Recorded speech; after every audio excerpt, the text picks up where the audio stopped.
everybody. It is Friday, and I just want to check in really quick here before the video. One thing that I noticed at the end of the week is that I'm not a big salad eater. That's what I usually say. But I have worked salads in a couple of times this week into lunches, and it is extremely filling, and it is what I'm finding an excellent way to get in so many more veggies into my day, and it really, really satiates me. So I might be working in a few more that way, but I really like the idea of cooking down the veggies too, and it just seems easier for me to digest and to ingest that way. It doesn't take a whole lot of time. I really don't want to sit there chewing for like an hour. And I haven't with the salads that I've made. They've been relatively quick. I have noticed that. But, I'm not a huge salad person still. That might change. But I think in order to facilitate quicker salads this next week, maybe I will do a little bit more prepping over the weekend and preparing my greens, preparing my cut veggies and things like that, and having them ready to go. That way I can just throw everything together, and not just me, but maybe hubby can do that too if he just wants to throw something together, and that'll be very helpful. So one thing that I wanted to ask you about, we increase our fiber. And we're not used to it yet. It can be a little discomforting, right? Let's just talk about that for just a second. Some things that might be able to help is it may be that if you're having like tons of gas, right, and discomfort, it may be that your microbiome in your gut is just not switched over to digesting that many vegetables, and those you might need a little help with an enzyme. It's just something to think about. Some sort of a gas prevention enzyme, and I'm not talking about like Gas-X, because I think that's like an antacid, but rather than that, an enzyme like Beano or something like that, eaten with your first bite of the veggies that might cause discomfort, might be able to help. It had taken me a couple of months at least to be able to switch over to eating even, beans on a more regular basis and things like that. Another thing that can help is, let me stress too, it's definitely worth investing the time to make the switch and help your microbiome be able to do that, because that is just going to feed your good gut bacteria that's going to develop your immune system to be really good for you. And the alternative is to not work on it and allow the bad bugs to live in there and make you sick. And, and also the bad bugs help you gain weight and keep the weight. So you really want the good bugs to be fed. The only alternative really is to get your gut in shape. So the next thing I wanted to suggest was that maybe there would be some vegetables you could cook a little longer. And, I know some people are probably worried about, you're going to lose more nutritional elements if you overcook it.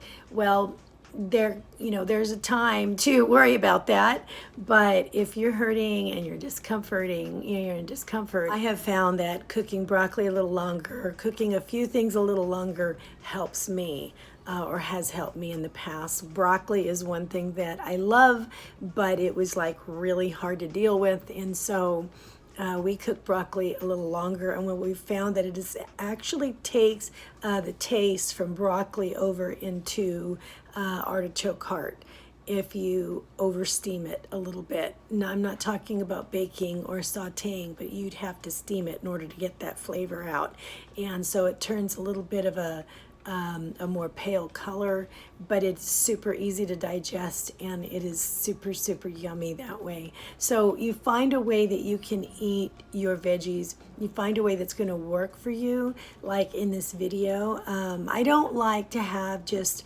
mashed cauliflower. I did when I was doing like low carb, but what I did when I was doing low carb was I would add like a ton of cheese to it, and I don't want to do that now.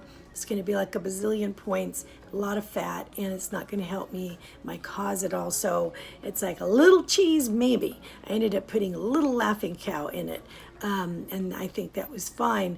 But what I did was I actually steamed the cauliflower with russet potatoes, and so I like the potato taste a little bit. It adds a little more to the texture, and so I combine the two. If you don't like cauliflower rice, maybe you can add the cauliflower rice to regular rice, right? So you do it in a way that was going to work for you. Find what works for you. My husband never touched zucchini. He hated zucchini. And then when we got married, I started making it in a way that I had when I grew up, which is a calabacita's recipe, which I have, which you just basically, you saute them, little olive oil, add tomatoes, onions, you know what I mean? It's kind of like ratatouille, but you do add a little bit of cheese to it. It has a southwesterny flavor, and he absolutely loves that, and so he eats that all the time now whenever I make that, and that was something he would never eat. Eggplant is another big no-no for him. He cannot eggplants are like things of his nightmares, but yet if we cook it in a particular way, if I make, it's a Mediterranean dip called baba ganoush. He absolutely loves baba ganoush with a little bit of pita. He'll eat that. That's probably the only way he'll eat eggplant. I think I have gotten him to eat eggplant parmesan before, a certain type of ratatouille that I've made with eggplant. He'll tolerate that. But now we're getting into uncomfortable territory for him. He doesn't want to see the eggplant, and I think mentally that's part of it. So we need to identify, you know what I mean, what is it that makes us uncomfortable, and find a way of transforming the vegetable that makes us like it, right? That helps us to like it more. And there is a way, there's always a way. Anyway, let's get started in the video, and I'll see you in a bit. I am browning some onion in, I actually made one piece of bacon and I cut it up. I'm going to add it back in here. So I just am using those drippings to cook this down. And I have 4 cups of garden greens. That's purslane and spinach and Swiss chard. And I cut them up. And it seems like a lot, but once you cook them down, it's really not that much. But I am counting the 4 cups, so that is 2 servings of vegetables, because leafy greens are 2 cups for 1 serving. So I'm going to get 2 veggies in with my breakfast. This already smells wildly good. I put some garlic powder in it, and I'm going to put some kosher salt in there. And I'm just going to cook it down, and you can see it whittling down more and more, but it sure is pretty. I'm going to add in a little bit of egg white over here. Once that starts cooking up, I'll scramble it together. And on top goes a little bit of fat-free feta. I made these banana oat muffins with raisins for my kids. They are 6 points a piece on the purple plan, and that's a little rich for me. So what I'm having is I'm having 2 zucchini muffins, and the zucchini muffins, I ended up having like 1.5.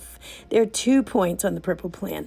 And all my fruit, little decaf, and my greens with scramble. I'll just leave those for the kids over there this morning. This is going to be enough. Time for a salad at lunch, and I have my 2 cups of greens in here, iceberg and spinach. I'm going to add in 3 ounces of steamed chicken mixed with sugar-free barbecue sauce, and a little 1 cup of black beans and corn. Those are canned. 1/2 cup of fresh tomato, and just a little bit of purple onion, which adds so much. I'm also going to add in 1 tablespoon of freshly grated cheddar cheese on top, and then I'm going to sprinkle a little bit of lime juice all about. Just add so much. It's kind of like a barbecue Southwest salad. And I'm going to have 2 tablespoons for 3 points of this light ranch.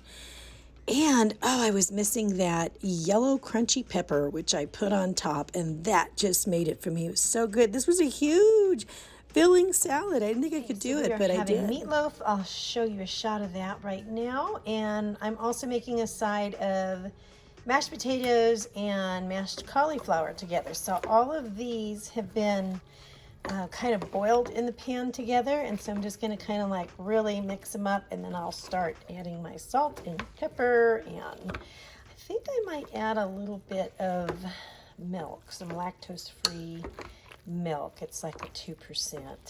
I don't really want to add the almond milk in here because it's vanilla flavored, and I really don't want to add butter, right? Well, butter is kind of good, but I'm like, seems like when you add it to potatoes, it's like you never get enough. It's like you never get enough. But you know what might be really good in here to make it creamy?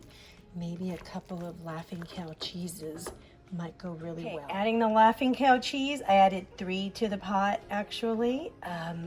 Very, very good choice, the way to go. Also added garlic powder, salt, and pepper, and this is amazing. This classic chicken home-style gravy by Heinz, which on my purple plan comes out to 1 point for a whole quarter cup. All right, here is the meatloaf we're having for dinner. It has a wonderful sauce on top, super, super good. So I have a video where I make this. I'm gonna link it below in case you want to give it a try. Certainly worth it. Okay, we're also having some homemade rolls. I made these this afternoon, and we're having some sugar-free lime jello with pears that were canned in their own juice. So more fruit. All right, so by the end of the day, I ended up having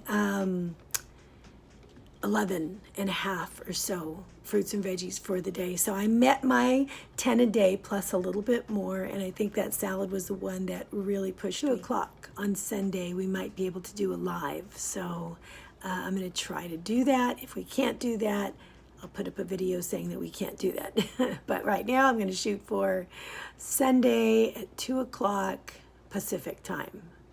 Okay, guys, I'm gonna let you go for now. We can check in and see how you're doing. I love you a lot, and I mean that. Thanks so much for coming on with me, and I'll see you later.